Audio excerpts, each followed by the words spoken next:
Halo Blues, Assalamualaikum warahmatullahi wabarakatuh. Salam sehat selalu untuk teman-teman semua dimanapun berada. Mau berkata apa lagi? Ya, harapan tidak sesuai dengan kenyataan. Ya, tentu kita sebagai fans The Blues Chelsea berharap bahwa The Blues akan meraih kemenangan pertamanya di laga kedua Premier League musim ini saat bertandang ke markas The Hammers, yakni London Stadium. Ya, tetapi hasil akhirnya tentu teman-teman sudah tahu, ya, The Hammers mengalahkan The Blues dengan skor 3-1. Ya, bahkan yang lebih menyakitkan menurut saya, kita kebobolan ketika The Hammers bermain dengan 10 orang pemain. Itu yang lebih mengecewakan ya menurut saya. Ya, apalagi kita bermain melawan 10 orang pemain dan waktu masih tersisa sekitar 30 menit lagi. Ya, karena ada injury time yang cukup lama, yakni 6 menit, ya, sehingga jika di total kita masih punya waktu sekitar 30 menit untuk bisa menyamakan kedudukan atau bahkan bisa melakukan comeback dan mengalahkan West Ham United di markas mereka. Tetapi itu tidak terjadi ya, karena chemistry, kerjasama yang sangat buruk ditambah penyelesaian yang sangat jelek dari beberapa pemain, termasuk Michael Mudryk, Nicholas Jackson, dan juga Raheem Sterling dan Enzo Fernandez yang gagal memaksimalkan hadiah penalti di laga ini. Oke, kita bahas dulu line up yang diturunkan oleh Mauricio Pochettino dan juga David Moyes di laga ini. Tidak ada perubahan yang signifikan dari skema kedua pelatih dari laga perdana. Pochettino tetap bermain dengan 3-4-2-1. Robert Sanchez, Axel Disasi, Thiago Silva, Levi Colwill berada di 3 center back sejajar di depan Robert Sanchez. Kemudian Malo Gusto bermain sebagai wingback kanan menggantikan Reece James yang cedera di laga perdana di Stamford Bridge. Kemudian Ben Chilwell di posisi wingback kiri, Conor Gallagher dan juga Enzo Fernandez berduet di double pivot. Carney Chukwuemeka dan Raheem Sterling bermain di belakang Nicholas Jackson. Sementara David Moyes memainkan skema yang sama ketika mereka bermain imbang juga 1-1 di markas Bournemouth, yakni formasi 4-2-3-1. Alfonso Areola berada di bawah Mistar, kemudian Koval, Kurt Zouma, Nayef Aguerd, kemudian ada Emerson yang bermain sebagai 4 back sejajar, sementara Thomas Soucek dan James Ward-Prowse bermain di gelandang bertahan atau double pivot. Jarrod Bowen di flank kanan, Ben Rama di flank kiri, sementara Lucas Paqueta disorong ke depan bermain di belakang striker tunggal mereka, yakni Michail Antonio. Dan James Ward-Prowse di laga debutnya menghadapi The Blues laga debutnya bersama West Ham United, dia mampu mencatat 2 assist. Inilah mengapa saya singgung di video preview sebelumnya bahwa pemain ini sangat berbahaya jika diturunkan oleh David Moyes di laga menghadapi Chelsea. Karena pemain ini bisa mencetak gol dari situasi free kick, bisa mencatat assist baik dari corner, sepak pojok ataupun dari set piece bola mati dari pinggir lapangan. Dan terbukti assist pertamanya dari sepak pojok hampir saja berbuah gol seandainya Robert Sanchez tidak bisa melakukan save dengan baik. Dan sepak pojok keduanya tidak berbeda jauh dengan apa yang dilakukan dari sepak pojok pertama, dengan melengkungkan bola agak lebih tinggi dan jatuh di belakang para pemain The Blues Chelsea, dan akhirnya Nayef Aguerd mencetak gol pertama untuk West Ham United. Meskipun Chelsea mampu membalas lewat Carney Chukwuemeka di menit ke-28, tetapi West Ham tetap memberikan perlawanan. Dan keunggulan dari West Ham ini adalah efektivitas ketika berada di depan gawang Chelsea.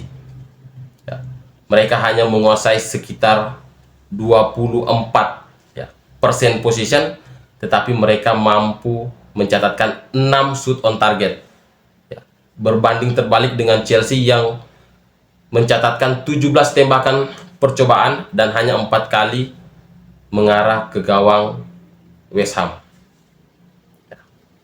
Kemudian Raheem Sterling dijatuhkan di kotak penalti, berbuah hadiah penalti. Enzo Fernandez gagal mengkonversi peluang hadiah penalti menjadi gol. Inilah titik balik dari para pemain West Ham yang ingin meraih kemenangan pertamanya juga di depan fans mereka sendiri. Akhirnya di babak kedua, Michael Antonio mampu mencetak gol kedua bagi The Hammers, memanfaatkan kesalahan dari lini pertahanan The Blues Chelsea ketika melakukan build up serangan. Axel Disasi salah passing, kemudian James Ward-Prowse mampu mengirimkan umpan untuk Michael Antonio yang mengajak sprint lini pertahanan The Blues Chelsea, kemudian mampu melepaskan shooting yang masuk di antara kedua kaki Axel Disasi. Terjadilah gol kedua dari West Ham United. Dan saat Moises Caicedo dimasukkan, harapan itu ada bahwa Chelsea akan tampil lebih baik dengan masuknya Moises Caicedo. Ditambah West Ham harus bermain dengan 10 pemain setelah Nayef Aguerd mendapat kartu kuning kedua. Sehingga saya semakin yakin bahwa Chelsea bisa menyamakan kedudukan atau bahkan bisa comeback. Tetapi apa yang terjadi? Pemain termahal kita, Moises Caicedo, dari 8 duel dia kalah, kemudian dia membuat satu kesalahan dengan menjatuhkan Emerson Palmieri di kotak penalti yang berbuah penalti untuk West Ham United, yang sukses dikonversi oleh Lucas Paqueta menjadi gol di menit 90+5. Tentu sangat menyedihkan bahwa kita melawan 10 pemain bukan malah mengejar, tetapi malah kebobolan lagi membuat Chelsea harus kalah 3-1. Jadi menurut saya sebagai fans Chelsea di musim ini harus lebih banyak bersabar jika Pochettino tetap bermain dengan skema 3-4-2-1 atau dengan formasi 3 back sejajar. Dan saya merasa buat apa manajemen Chelsea menunjuk Pochettino kalau ujung-ujungnya Pochettino juga menggunakan 3 back. Menurut saya 3 back ini sudah sangat karatan jika digunakan untuk skuad The Blues Chelsea. Kita melihat Graham Potter, Frank Lampard, dimulai dari Thomas Tuchel, Graham Potter, Frank Lampard tidak mau meninggalkan skema 3 back. Akhirnya apa? Chelsea berada di posisi ke-12 klasemen akhir di musim kemarin. Apakah Pochettino ingin mengulang itu?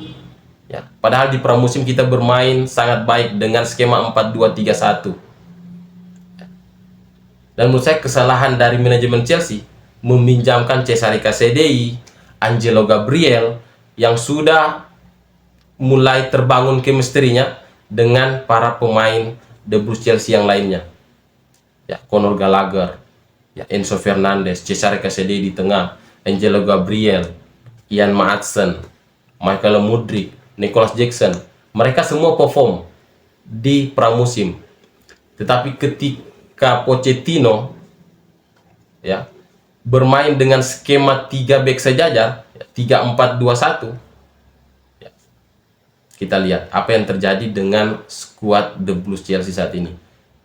Bahkan mereka tidak mampu mencetak gol lebih dari 1. Apa bedanya dengan musim kemarin? Ketika kita masih diperkuat oleh Kai Havertz, Aubameyang, Hakim Ziyech, Mateo Kovacic, N'Golo Kante. Tidak ada perbedaannya.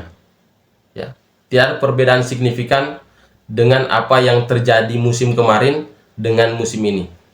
Jadi ini merupakan PR Pochettino untuk segera merubah skema atau formasi dari timnya apabila dia tidak ingin menjadi pelatih pertama yang dipecat musim ini. Jadi menurut saya sebagai fans The Blues Chelsea, kita nikmati saja dulu eksperimen yang dilakukan oleh Pochettino sampai dia mungkin dipecat dan kita akan mendatangkan pelatih baru Dan saya berharap sih The Blues Chelsea kembali memanggil The Special One, Jose Mourinho. Ya, hanya Jose Mourinho menurut saya yang bisa membangkitkan kembali The Blues Chelsea dari keterpurukan. Oke teman-teman, mungkin itu dulu yang bisa saya sampaikan di video kali ini. Ya, semoga penampilan Chelsea semakin membaik ke depannya, apalagi di laga berikutnya kita menghadapi Luton Town di Stamford Bridge. Semoga ini menjadi momen kebangkitan skuad dari The Blues Chelsea. Dan terima kasih sudah menonton video ini sampai akhir. Ya, jangan lupa klik like dan subscribe-nya. Saya Ilham. Assalamualaikum warahmatullahi wabarakatuh.